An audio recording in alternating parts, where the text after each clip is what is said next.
Since I've started playing Final Fantasy Type 0, I thought I would comment on this. And I played it, hoping it wouldn't be as underwhelming as I thought it would be. I thought it would be underwhelming because of the fact that a demo for Final Fantasy 15 was included. And when a game includes a demo, an exclusive demo for that matter, that you can only get just by purchasing the game, that doesn't bode well for the original game. It kind of reminds me of Crackdown, and with the Halo 3 beta, and that the game overall was kind of underwhelming. It was an okay game, but the gameplay was just boring. Sure, you had an open sandbox, you leveled up your character, but the whole leveling up and progression was tedious at best, and it was only fun when you had a friend playing it with you. And obviously a lot of people who bought Crackdown bought it for the Halo 3 beta. And I'm sure a lot of people bought Final Fantasy Type 0 for the HD rendition just for the Final Fantasy 15 demo. And the Final Fantasy Type 0, it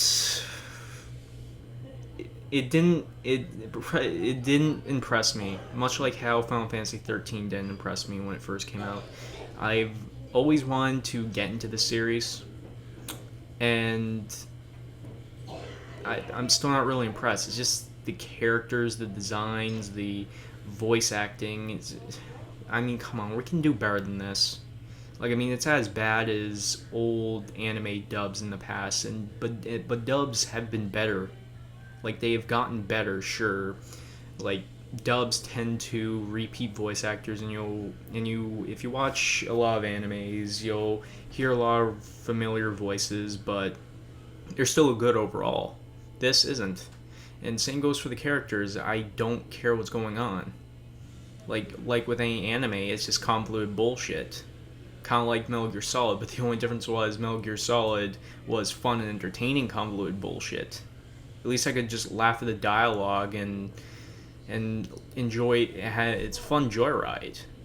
And enough getting off topic here, but our today's story is on Final Fantasy VII, and the remake. It surprised me because let's keep in mind this was revealed way back in 2006 or 2005. I think it was 2006. It was originally revealed at Sony's press conference in 2006 or 5. You can correct me on that. And they revealed it thinking it was going to be a full release, but it wasn't. But now it finally is. But it's not just going to be a full release. It would be split into multiple parts. So, as said in the title, it's in the article. It basically saying right here, it will go beyond scale, gameplay, and story of the original. So basically what they're doing is splitting it into episodes, much like Telltale games or Life is Strange. Let's use those as examples. Do I really think this is necessary? No. I really don't think this is really necessary.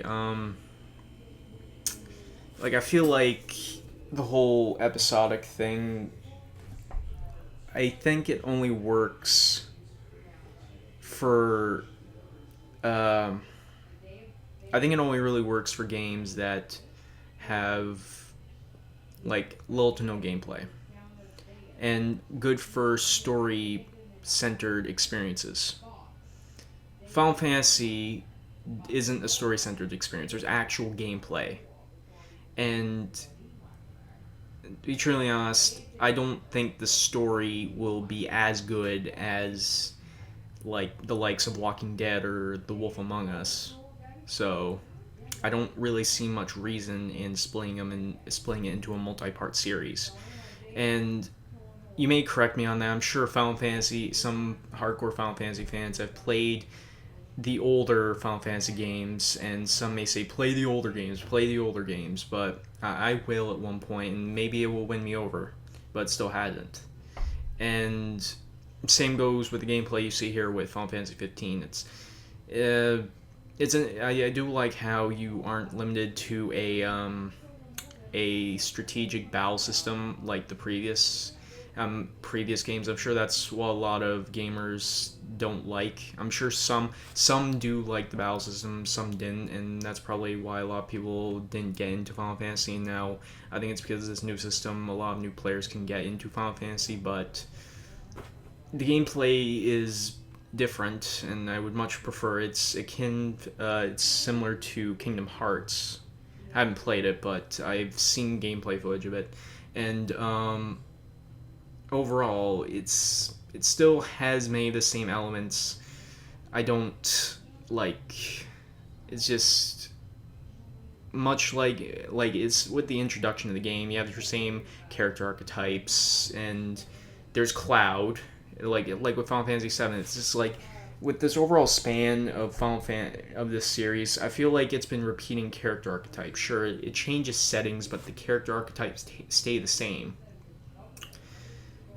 And I really don't know what to make of Final Fantasy. I really don't. It's just, yeah, I know it's anime. It's weird, but of course, anime is weird. It's something you should expect, and yeah. But overall, it's still not really winning me over, and I don't think this design choice of the Final Fantasy VII remake becoming an episodic series really a good choice, because I really don't see it to be necessary. I really want to get into this series, but I don't know. Like something about it just doesn't turn me on to it. It's just, yeah. Anyway, tell me what you think in the comments below. My name's Trudge, and I shall see you in the next news story. See you later.